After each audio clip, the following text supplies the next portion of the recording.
On est en direct sur les réseaux sociaux de la région Pays de la Loire. Qu'est-ce qu'on ressent tout simplement à quelques minutes seulement?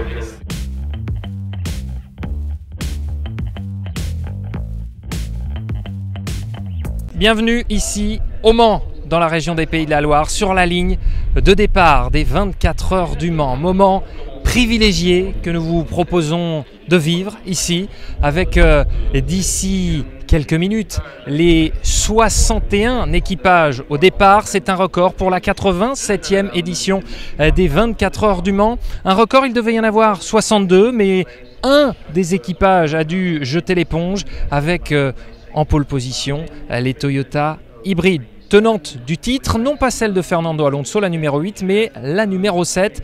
On va vous proposer de remonter cette grille, cette ligne de départ, la grid walk, pour vous faire vivre cette ambiance inédite avec 260 000 spectateurs tout au long du week-end, ici dans ce département de la Sarthe, avec également 126 millions de téléspectateurs. Voilà le chiffre que nous pouvons vous donner. Événement international, le mythe Le Mans, et ça n'est pas un vain mot, avec ces yeux du monde braqués sur la région Pays de la Loire tout le week-end, à partir de 15h jusqu'à 15h ce dimanche, avec les Toyota favorites dans la catégorie Rennes, des LMP Prototype 2 également, avec l'équipe et l'écurie Graf SO24 qu'on vous a fait découvrir ce matin, avec un départ en 14e position pour les régionaux de l'étape. Et on remonte, c'est parti, cette ligne de départ, cette ligne droite des stands. On est en train de se rapprocher donc de ces stands, avec le premier justement, c'est le 7 et le 8 de l'écurie Toyota. Fernando Alonso, Formule 1, la numéro 7 pour la Toyota hybride. Là encore, c'est avec Sébastien Buemi et puis Kobayashi, le japonais. Le public, regardez, déjà présent au bord de la piste, avec la ligne droite des stands et cette tribune avec une certaine Charlène de Monaco, la princesse Charlène de Monaco, qui donnera le départ, qui fera office de starter tout à l'heure avec la sécurité routière, l'un de ses combats. Nous y voilà, donc l'entrée dans le Saint des Saints, la ligne de départ que l'on vous fait vivre ici, des installations également au fur et à mesure de l'histoire de cette course. Première édition, c'était en 1923, organisée par l'Automobile Club de l'Ouest, et puis le mythe, on vous en parlait, avec cette course internationale, avec le film à la sortie bientôt dans les salles. On vous fait vivre en direct ce moment, vivre dans les salles donc Le Mans 66, pour retracer l'histoire de la rivalité entre Ford et Ferrari.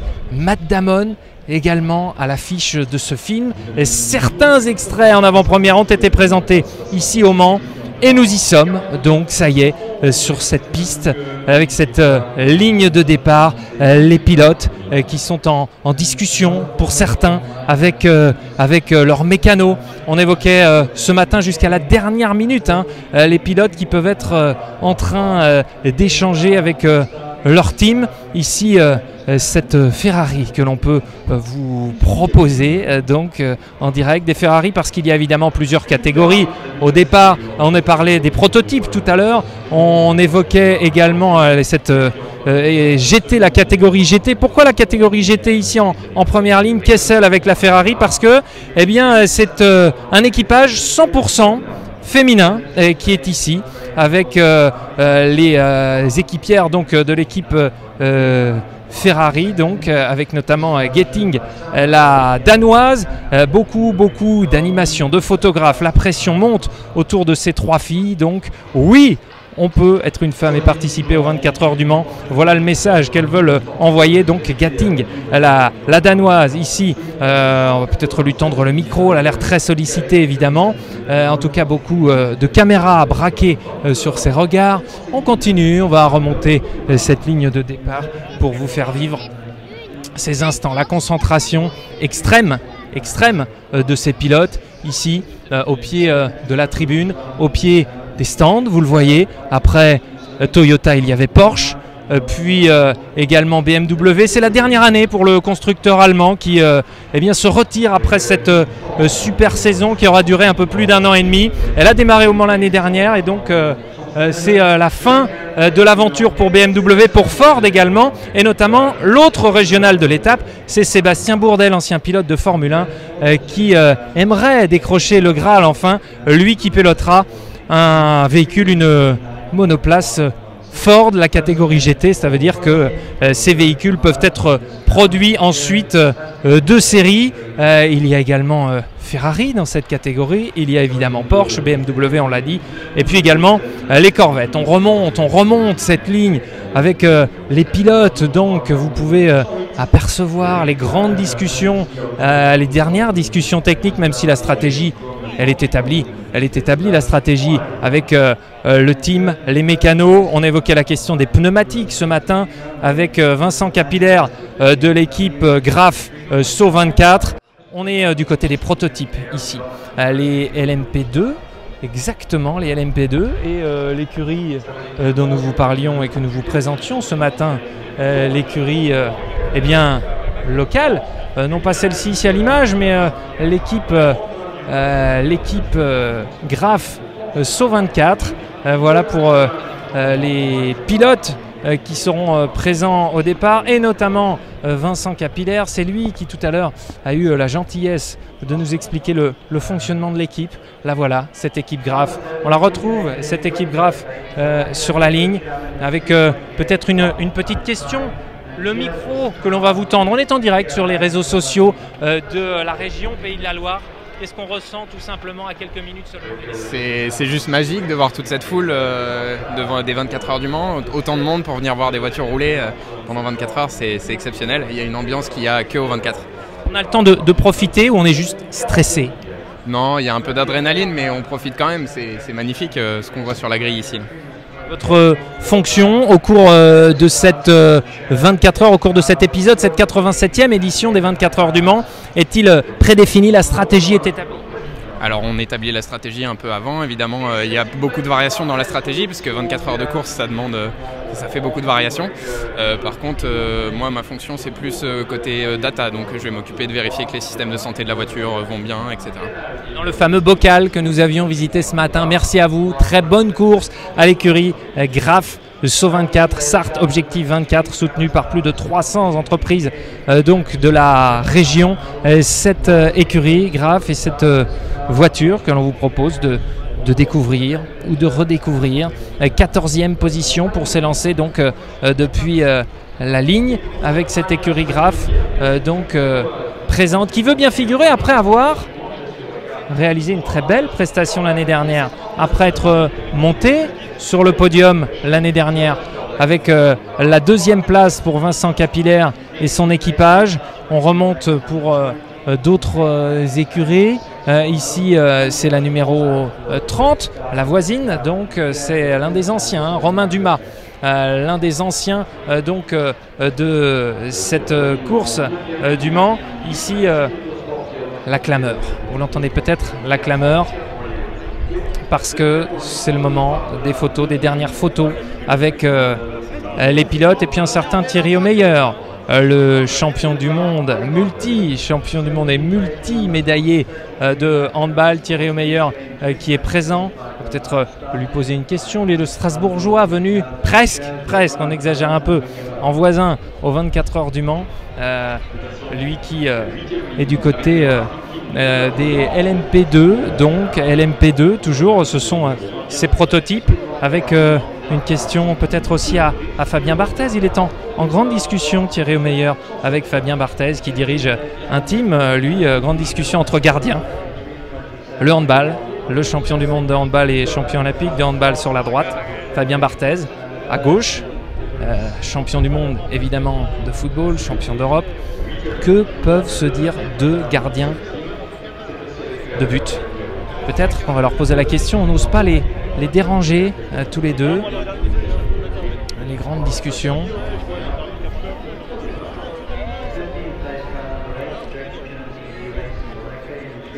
Thierry?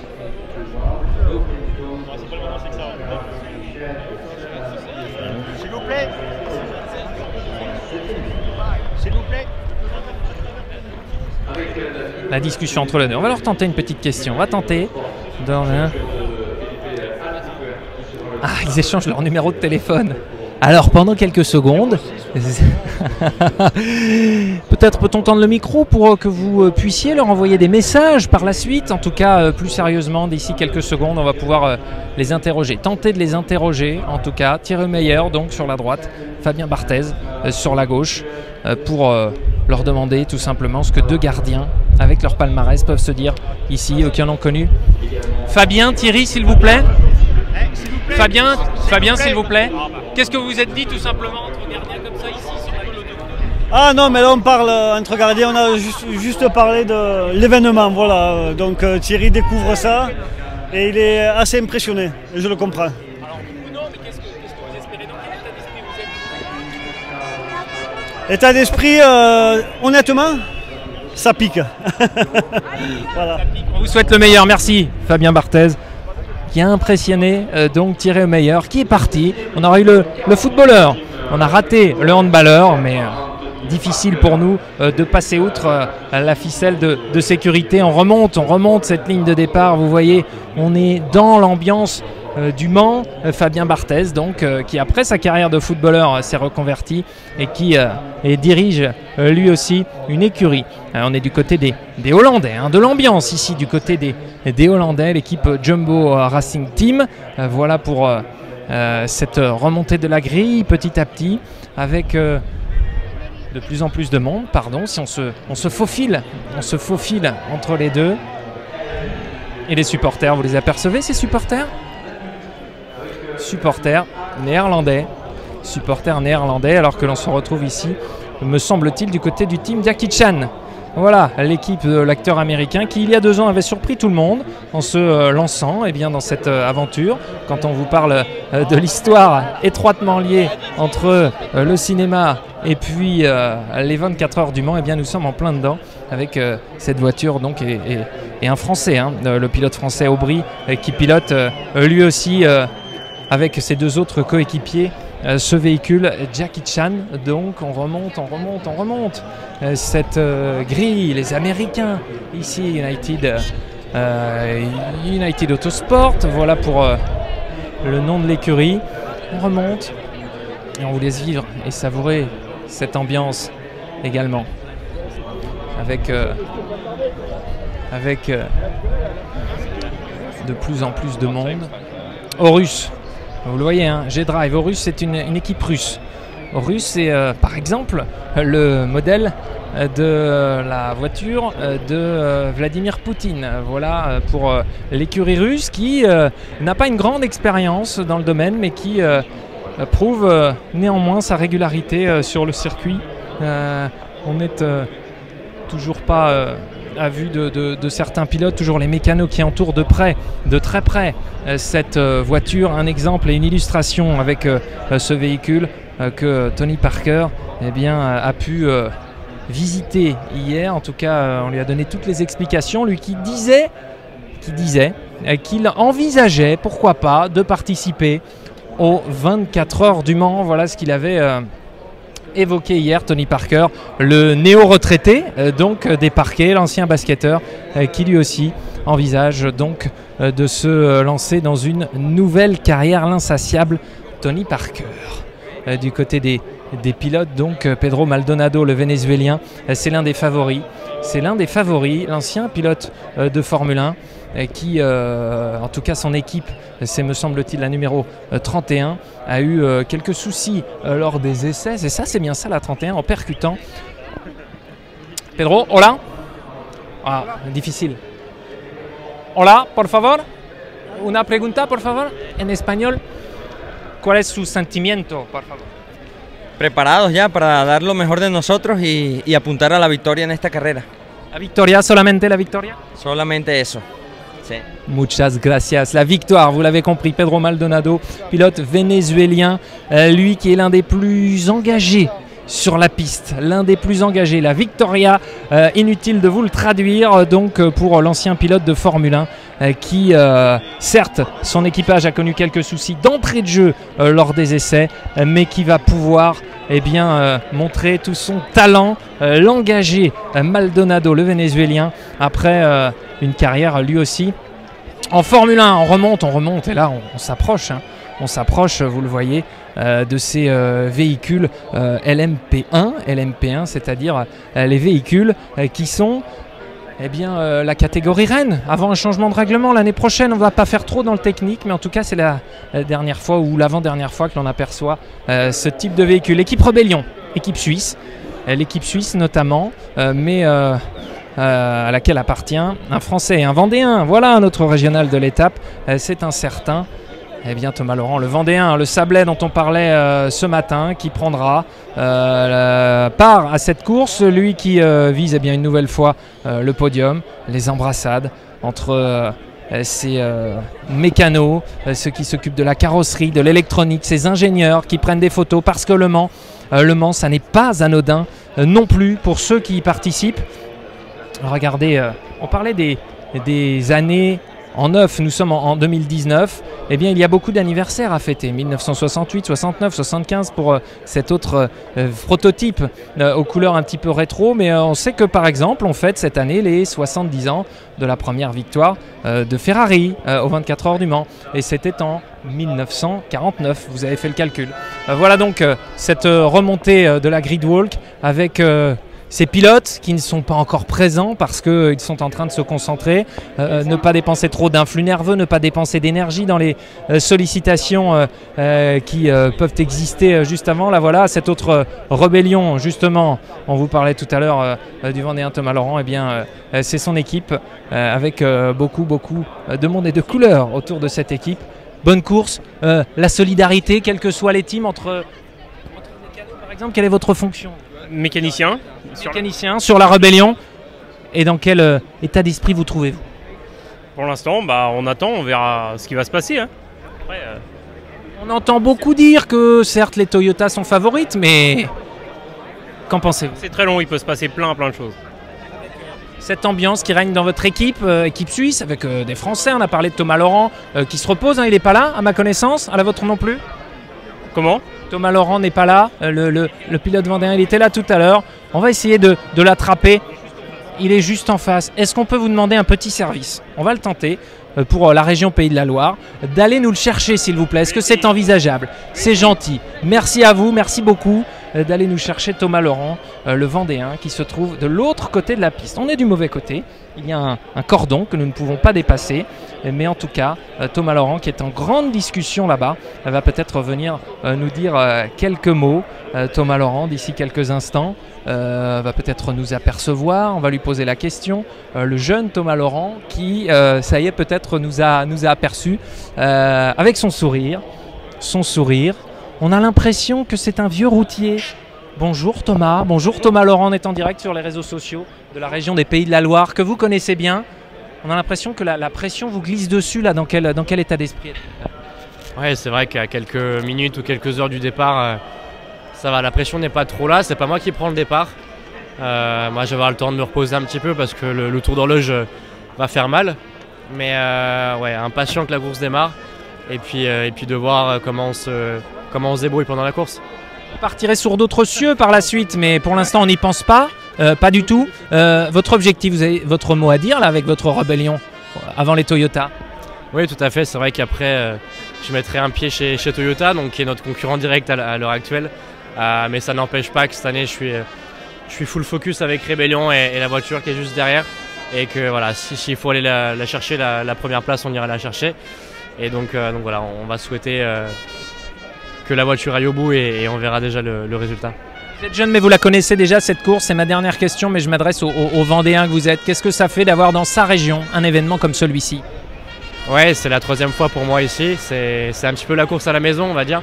Donc voilà, ça fait plaisir. Tout à l'heure il y avait la Marseillaise qui était jouée à la trompette là-bas, c'est génial, il y a plein de gens qui prennent des photos avec moi et voilà, un Frenchie, je pense que ça fait toujours plaisir et donc voilà, on va essayer de porter haut les couleurs de la Vendée et des Pays de Loire.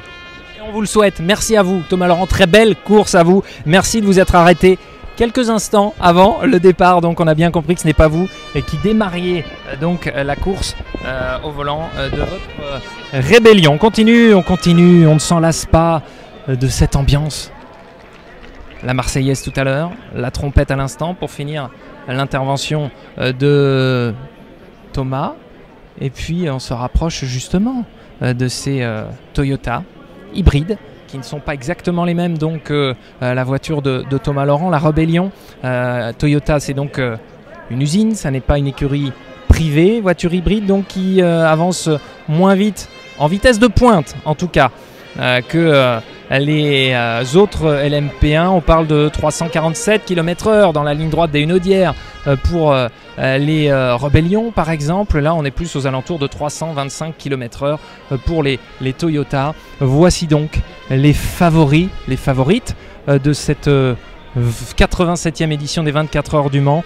On n'aperçoit pas Fernando Alonso, on n'aperçoit pas non plus Sébastien Buemi ou Kobayashi, le pilote japonais, lui aussi ancien pilote de Formule 1, aujourd'hui dans l'endurance. On est justement tout près de la voiture de Fernando Alonso. C'est donc la numéro 8, celle-ci, mais ça n'est pas celle qui démarrera en pole position, puisque la pole position a été réalisée par la numéro 7. L'autre Toyota engagée, c'est la Toyota justement de Kobayashi, avec la foule. La foule des grands jours pour terminer donc la sirène et cette édition donc de la Grid Walk. On a été ravis de vous faire vivre ces instants, cette émotion, cette pression qui monte, vous avoir fait, on l'espère, ressentir cette atmosphère ici au Mans, dans la région des Pays de la Loire. Les yeux du monde entier sont donc braqués sur ce circuit. Merci de nous avoir suivis.